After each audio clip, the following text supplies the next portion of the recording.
भर पावसामध्ये कृषी मंत्री दत्तात्रय भरणे शेतकऱ्यांच्या बांधावर पोहोचले।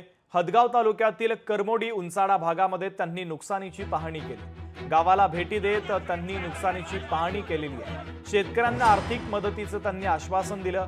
10 दिवसांमध्ये पंचनामे करून मदतीचं आश्वासन देखील दत्तात्रय भरणे यांनी दिलेलं आहे।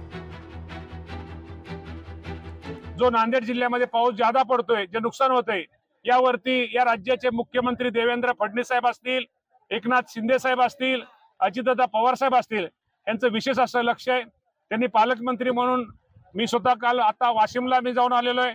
वाशिम आणि नांदेड या 2 जिल्ह्यामध्ये त्याचा खूप मोठा शेतकऱ्यांच्या पिकाचं खूप मोठ्या प्रमाणात नुकसान झालेलं आहे। त्याचे पंचनाम्याचा अहवाल साधारणतः 8 ते 10 दिवसामध्ये अहवाल आम्हाला प्राप्त होतील आणि ज्या ज्या शेतकऱ्यांचं ज्या ज्या पिकाचं नुकसान झालंय त्याला नुकसान भरपाई देण्यासाठी निश्चित प्रकारे त्याप्रमाणे आमचा सगळ्यांचा शासनाचा प्रयत्न राहील। लोकशाही मराठी ऐका, पहा, जागरूक रहा।